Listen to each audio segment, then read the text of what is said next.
Assalamualaikum warahmatullahi wabarakatuh. Pelaksanaan KKN tematik Undikma tahun 2021 sedikit berbeda dengan tahun-tahun sebelumnya. Tahun ini pelaksanaan KKN tematik Undikma sejalan dengan penerapan kurikulum baru Merdeka Belajar Kampus Merdeka, di mana dalam pelaksanaannya terdapat mata kuliah pendamping KKN, di mana program kerja wajib yang akan dilaksanakan di lokasi KKN disusun berdasarkan CPMK dari mata kuliah tersebut. Untuk pendidikan biologi, terdapat 4 mata kuliah pendamping KKN, di antaranya bioteknologi yang diampu oleh Bapak Iwan Dodi Dharma Wibawa MSI, etnobotani yang diampu oleh Ibu Baik Mirawati SPMPD, biologi kearifan lokal yang diampu oleh Ibu Septiana Dwi Utami MPD, dan biologi terapan yang diampu oleh Ibu Baik Muli Harisanti MPD. Berikut program kerja utama yang akan dilaksanakan di lokasi KKN, yakni di Dusun Selat Barat, Desa Selat, Kecamatan Narmada, Lombok Barat, dengan judul Pelatihan Pengolahan Limbah Jerami Padi Oriza Sativa dengan metode fermentasi menggunakan starter mikroba EM4 atau efektif mikroorganisme 4 sebagai alternatif solusi pakan ternak berkualitas di Dusun Selat Barat, Narmada.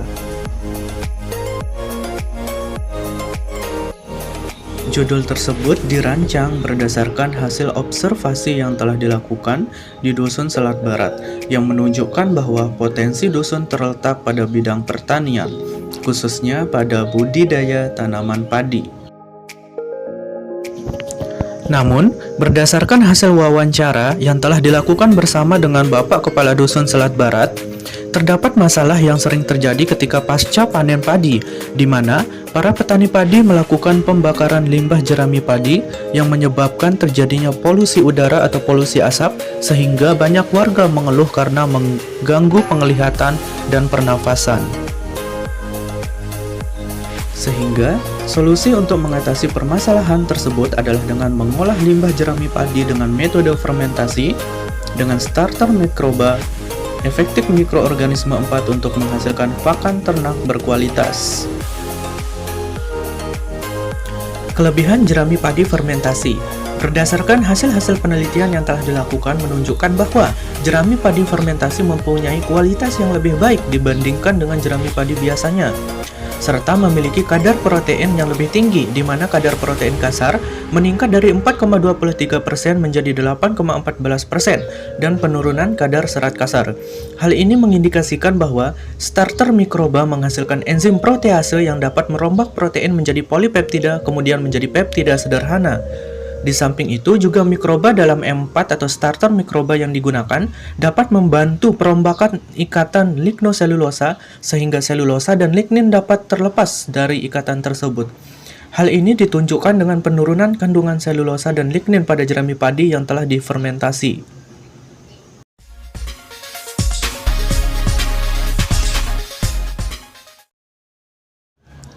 Proses sosialisasi dilakukan selama 2 hari, di mana hari pertama sosialisasi dilakukan bersama para petani dan kelompok buruh tani di Dusun Selat Barat.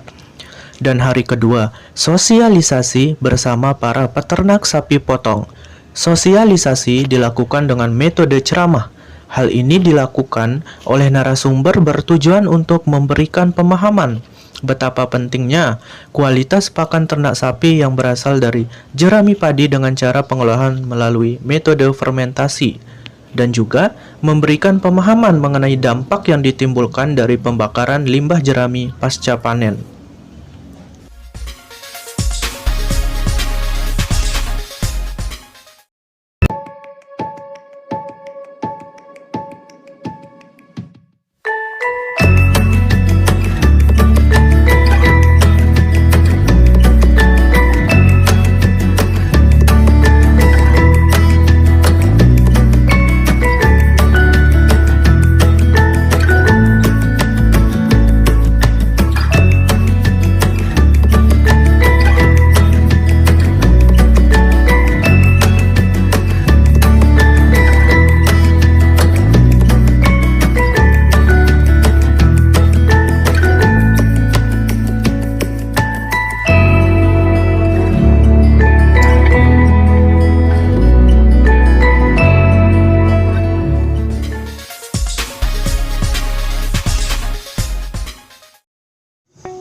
Proses pengeringan dilakukan selama 2 hari.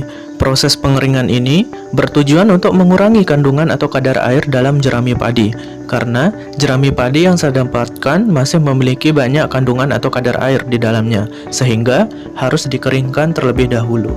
Karena jerami padi yang baik untuk fermentasi adalah jerami padi dengan kandungan air di bawah 10%. Dalam proses pengeringan, jerami padi jangan lupa dibolak-balik agar mengering secara merata.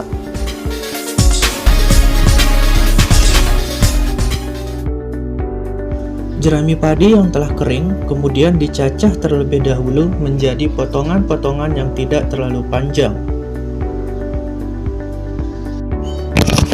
Dalam proses pencacahan jerami padi diikuti oleh bapak ibu para petani dan beberapa peternak sapi potong. Jerami padi yang telah selesai dicacah kemudian dimasukkan kembali ke dalam karung untuk disimpan dan diolah pada tahap berikutnya.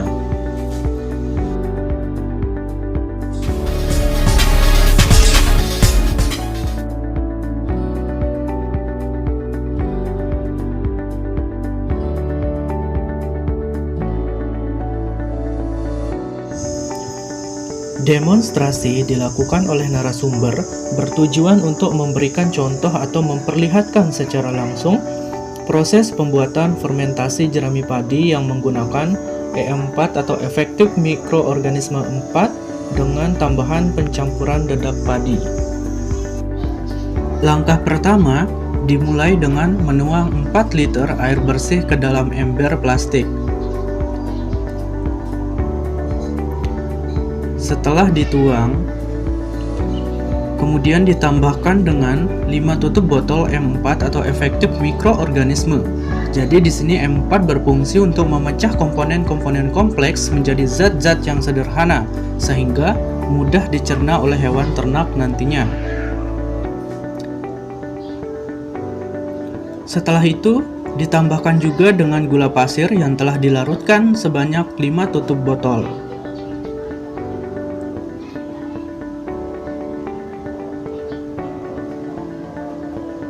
Tak lupa ditambahkan dengan garam secukupnya. Setelah semua bahan telah tercampur, kemudian diaduk hingga terlarut secara merata.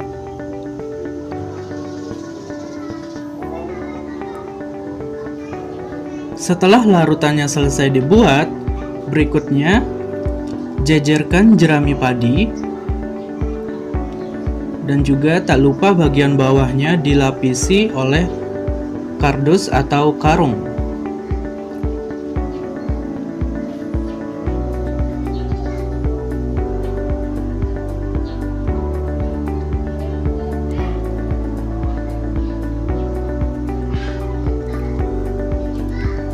Setelah jerami padi dijejerkan, kemudian ditaburi dedak secara merata di permukaannya. Penambahan dedak di sini berfungsi untuk menambah atau memperkaya nutrisi dari jerami padi.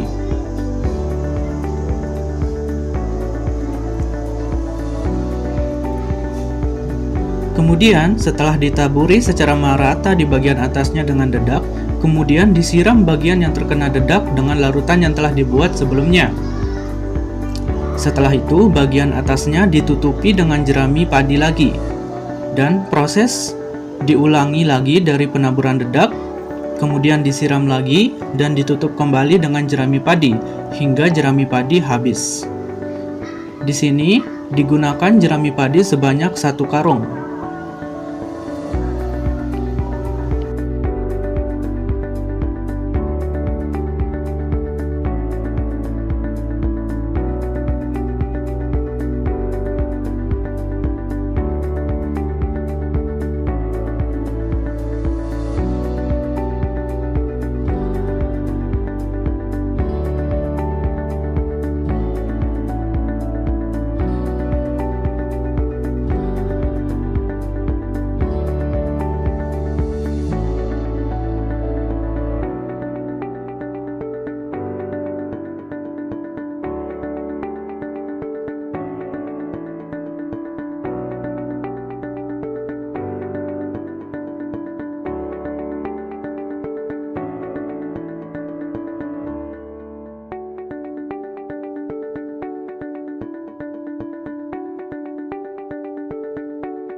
Proses latihan. Latihan merupakan suatu cara yang dapat dilakukan oleh peserta secara langsung, yang didampingi oleh narasumber dengan tujuan agar peserta lebih memahami dan dapat meningkatkan keterampilan dalam pembuatan fermentasi jerami padi yang menggunakan M4 atau efektif mikroorganisme 4 dengan tambahan pencampuran dedak padi. Formula yang digunakan pada proses latihan pembuatan oleh peserta pelatihan sedikit berbeda dengan demonstrasi sebelumnya, yakni pada konsentrasi M4 yang digunakan. Untuk proses demonstrasi oleh narasumber menggunakan 5 tutup botol M4, sedangkan praktik oleh peserta menggunakan 10 tutup botol M4 untuk masing-masing satu karung jerami padi. Dan selebihnya untuk proses yang lain sama seperti proses sebelumnya.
Langkah terakhir adalah jerami padi yang telah dicampur kemudian dimasukkan ke dalam karung untuk difermentasi selama 21 hari.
Proses fermentasi dilakukan selama 21 hari di mana dalam hal ini digunakan 4 perlakuan yang berbeda dalam proses fermentasinya. Yang pertama, fermentasi tertutup dengan konsentrasi M4 sebanyak 5 tutup botol. Yang kedua, fermentasi terbuka dengan konsentrasi M4 sebanyak 5 tutup botol. Perlakuan 3, fermentasi tertutup dengan konsentrasi M4 sebanyak 10 tutup botol. Dan perlakuan keempat, fermentasi terbuka dengan konsentrasi M4 sebanyak 10 tutup botol. Dalam proses fermentasi, harus diperhatikan bahwa tempat penyimpanan untuk fermentasi tidak boleh terkena oleh sinar matahari langsung, jadi harus disimpan di tempat yang teduh.